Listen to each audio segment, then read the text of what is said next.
Bonjour à tous la famille, bienvenue sur le canal Olympien. Voilà, comme vous le savez, pour ceux qui me suivent au quotidien sur la Gazette du Mercato, que cette semaine, les gazettes, elles sortent entre 18 et 19 heures parce que j'ai repris le boulot, je peux pas les faire dès le matin. Cette semaine, je bosse du matin. Donc cette semaine, elles sortiront toutes, entre 17 heures et 18h30. Voilà, dans ces eaux-là. Les amis, désolé, à part le canal Olympien, j'ai une vie professionnelle à côté. Donc du coup, je vais vous présenter cette gazette de ce lundi 23 juin. Voilà, il y a quelques infos à faire passer. Les amis, en tous les cas, je voudrais vous féliciter à tous. Vous êtes de plus en plus à vous abonner à la chaîne du canal Olympien. Pour ceux qui ne le sont pas, les amis, allez-y, abonnez-vous, c'est gratuit. Vous bénéficiez de mercato, d'émissions, de live, de tout ce que vous voulez avec le canal Olympien. Donc du coup, les amis, voilà, c'est le moment de s'abonner au canal Olympien.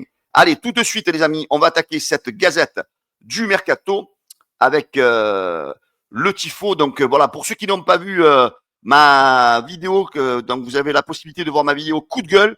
Donc c'est pas l'OM, les amis, qui a gagné le tifo, le plus beau tifo de la Ligue 1, c'est le QSG avec un tifo pourri, dégueulasse à la Olive et Tom. Voilà, je vous invite, les amis, à aller voir ma vidéo où je pousse mon coup de gueule parce que je trouve encore scandaleux que ce club-là, alors qu'ils gagnent sur le terrain parce qu'ils ont les meilleurs joueurs, on veut bien, mais là, qu'ils viennent marcher sur les plates-bandes de l'Olympique de Marseille et ces fabuleux supporters, là, je suis pas d'accord. Donc, j'ai fait une vidéo, les amis. Je vous invite à aller la voir tout de suite après la Gazette. Allez, on continue, les amis, avec d'abord 2-3 news un petit peu sur l'OM et après, on va enchaîner avec le Mercato. Demain, normalement, les amis, demain sort le calendrier de la Ligue 1. Donc, vous allez pouvoir un petit peu planifier, noter les gros matchs qui vont s'annoncer pour la saison prochaine. Donc, à quelle date ils ont mis le PSG-OM ou le OM-PSG? Est-ce que l'OM jouera d'abord au Vélodrome ou ira jouer au Parc des Princesses? Donc, tout ça, les amis, vous le saurez demain. Donc, normalement, le calendrier de la Ligue 1 devrait sortir demain. C'est le journaliste Le Gallois qui l'annonce. Donc, voilà, je vous invite demain, les amis, dès que le calendrier sort, de le regarder. Moi, j'en parlerai demain sans doute dans la Gazette et je vous informerai un petit peu des gros chocs. Il est sorti aussi les infos, les amis, sur la Ligue des Champions, la prochaine Ligue des Champions. On sait combien ça va rapporter au club. En tous les cas, rien que déjà le fait d'y participer, l'OM touchera 18,5 millions d'euros. Chaque club qui participe à cette Ligue des Champions aura une prime identique. Ensuite, par contre, il y aura des primes qui vont se rajouter. Donc, pendant la période entre guillemets, de poule, une victoire vous fera permettre à chaque équipe de gagner. Lorsque vous gagnez un match, c'est 2,1 millions d'euros. Et un match nul, c'est 700 000 euros. Donc, c'est pour ça que chaque point, les amis, aura son importance. Ensuite, le classement lors de cette phase rapportera également de l'argent. Le premier touchera 10 millions d'euros et le 36e, 275 millions d'euros. Voilà, chaque place correspondra une somme. Les prix montent crescendo pour chaque place. Une prime de bonus de 2 millions d'euros sera donnée à tous les clubs qui iront entre les premières et huitièmes places. Et une autre prime de 1 million d'euros sera accordée à ceux qui finiront entre la 9e et la 16e place. Ensuite, les clubs qualifiés en huitième de finale toucheront 11 millions d'euros. Les quarts de finalistes toucheront 12,5 millions d'euros. Les demi-finalistes, 15 millions d'euros. Voilà, tout ça. Et après, le vainqueur se verra offert donc 6,5 millions d'euros. Voilà, on sait que au plus après on va loin dans cette compétition et au plus ça rapportera un jackpot. Voilà. Déjà, l'OM devra jouer son va-tout, essayer déjà de gagner le plus de points possible pour gagner le plus d'argent possible. Voilà, c'est très motivant et ça permettra de renflouer les comptes du club. Allez, les amis, on attaque cette page Mercato avec certaines pistes de l'OM qui vont un petit peu malheureusement s'effriter. L'OM, l'OM semble volontaire dans le Mercato, l'OM, mais l'OM a priori manque de moyens sur certains dossiers afin de les conclure, les amis.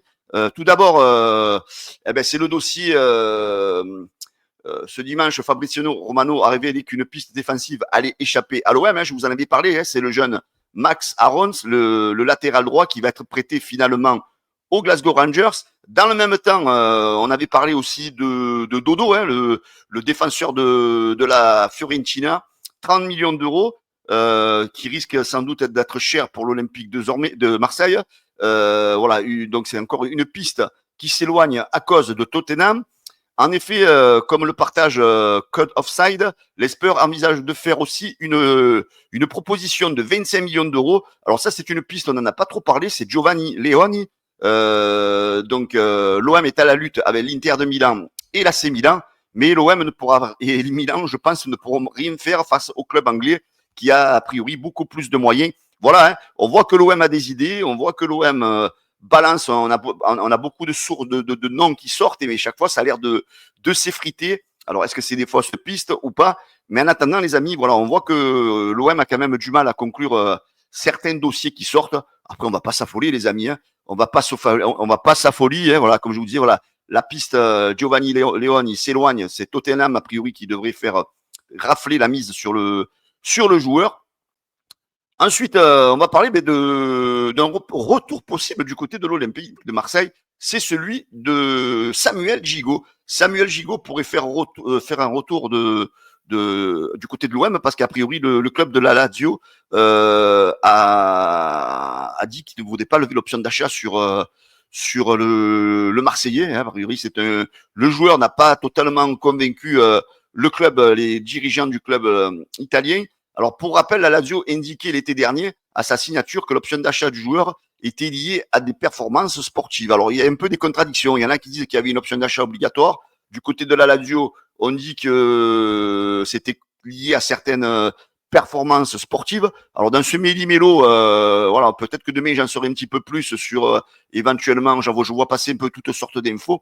Mais il se pourrait, voilà, s'il n'y a pas d'option d'achat obligatoire, que Gigot pourrait faire son retour du côté de l'Olympique de Marseille. Bon, on sait que ce n'est pas du tout une solution pour Roberto De Zerbi, donc je pense qu'il pourrait, s'il doit revenir, il devrait repartir comme il va revenir, hein, parce qu'on sait que Gigot ne fait pas partie des choix de l'entraîneur.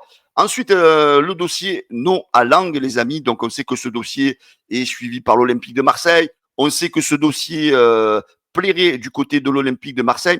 Mais selon les informations du média néerlandais Eindhoven Dagblad, les dirigeants du PSV auraient revu leurs exigences à la hausse pour Noah Lang. Ils savent très bien qu'il y a beaucoup de clubs qui sont sur lui, donc ils veulent faire monter les enchères, ce qui est tout à fait normal.